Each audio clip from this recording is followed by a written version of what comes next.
Fala pessoal, estamos fazendo uma continuação sobre Chernobyl, a série da HBO que conquistou os fãs no mundo inteiro. E agora, nesse novo vídeo, a gente vai falar o que é real e o que é ficção nessa série da HBO. Já chega dando like e assina nosso canal. Vem!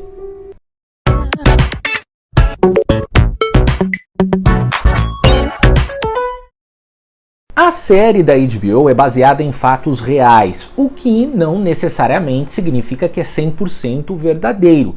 Eles adicionam um pouco de ficção para dar um pouco mais de emoção na história.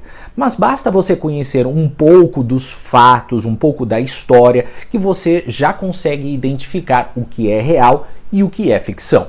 Valery Legasov, personagem de Jared Harris, era um dos cientistas mais renomados da União Soviética.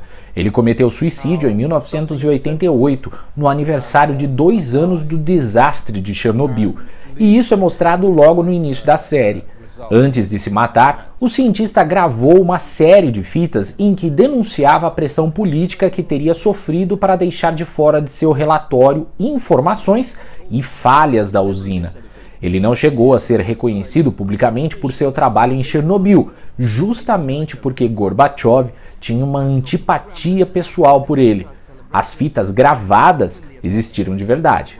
A cientista Ulana Komiuk, interpretada por Emily Watson, nunca existiu. Ela foi criada para a série e é baseada em vários pesquisadores, entre eles homens e mulheres, que trabalharam para conter um desastre ainda maior após a explosão da usina. Na época, era comum a União Soviética ter mulheres em altos cargos, mas nesse acidente não havia nenhuma representante. Boris Skrbina, papel de Stellan Skarsgård, era um político que servia como vice-presidente no Conselho de Ministros da União Soviética. Ele era uma figura importante e dificultou o trabalho de Legasov no início, mas ordenou a evacuação de Pripyat. Morreu em Moscou em 1990 em consequência da radiação.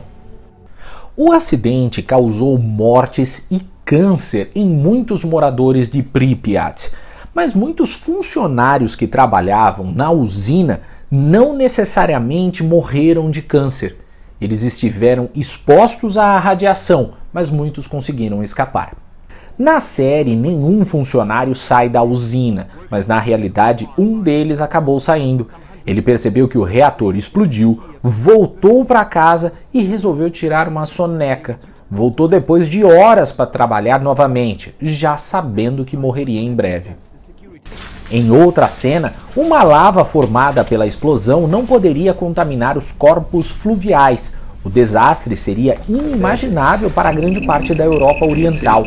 Para impedir essa tragédia, 3 voluntários entraram no porão de Chernobyl e esvaziaram manualmente os perigosos resíduos. A operação já contava com a morte dos 3, mas na verdade apenas um deles sobreviveu, morrendo apenas em 2005. Lyudmila Ignatenko, a esposa de um dos bombeiros que atendeu à explosão, também existiu. Na série, ela experimenta os efeitos da radiação grávida, mas na vida real ela já tinha 2 filhos. Ela nunca abraçou ou tocou o marido depois do acidente. Os médicos não permitiram que ela se aproximasse dele. Ela mesma confirmou isso em um livro e não chegou a ficar grávida nesse período. Os bombeiros foram os grandes heróis de Chernobyl. Um deles, Vasily Ignatenko, realmente existiu e foi um dos primeiros a chegar ao desastre. Ele era casado com Lyudmila, mas ele recebeu uma dose fatal de radiação e morreu 2 semanas depois num hospital em Moscou. O bombeiro foi enterrado descalço, pois seus pés estavam inchados demais. É por isso que Lyudmila aparece segurando um par de sapatos na cena final do episódio. Depois da explosão, ficar dentro do prédio era pedir para morrer em questão de dias ou até em horas, mas era preciso limpar os detritos que estavam espalhados, principalmente no teto da usina. Essas imagens são reais. Antes do famoso sarcófago, os destroços precisavam ser removidos ou ao menos colocados de volta ao núcleo para que o sarcófago pudesse começar a cobrir tudo. Os robôs que foram colocados falharam logo de cara. Os voluntários, que ficaram conhecidos como biorobôs, tinham em sua maioria meia-idade. Foram mais de 3.000 pessoas que tinham apenas 90 segundos de trabalho. A série mostra que o mundo demorou a receber a notícia da explosão, e foi esta usina sueca que revelou ao mundo o acidente em Chernobyl, enquanto as autoridades soviéticas ainda tentavam encobrir o desastre. Partículas radioativas foram encontradas na relva ao redor da usina e logo reconhecidas como material usado em usinas soviéticas. O vento soprando do sudeste e a chuva que caiu no dia contribuíram para que os materiais radioativos se depositassem no local. Quando a Suécia deu o alerta sobre a detecção, Moscou admitiu o desastre, 2 dias depois de ocorrido. Os mineiros, engenheiros e trabalhadores do metrô foram de fato recrutados para escavar o reator, como parte de uma série de esforços para controlar o colapso, mas talvez não exatamente como a série mostrou. Filmes e imagens documentais sugerem que os mineiros trabalharam vestidos e não nus, mas sem qualquer tipo de proteção. É estimado que 1 em cada 4 morreu devido aos efeitos da radiação. Um helicóptero caiu por se aproximar da usina após a explosão mostrada na série, mas ali é ficção. De fato, um helicóptero caiu durante as operações para conter o desastre de Chernobyl nessas imagens reais. Porém, a queda foi causada por uma colisão com um guindaste, e não pelo fato do piloto ter se aproximado demais do núcleo do reator da usina. Muitas pessoas acreditam que a cidade de Pripyat, onde fica a usina de Chernobyl, foi imediatamente evacuada após o desastre, mas não foi isso que aconteceu. A série da HBO acerta ao mostrar que esse não foi o caso. A cidade só começou a ser evacuada 36 horas após o desastre.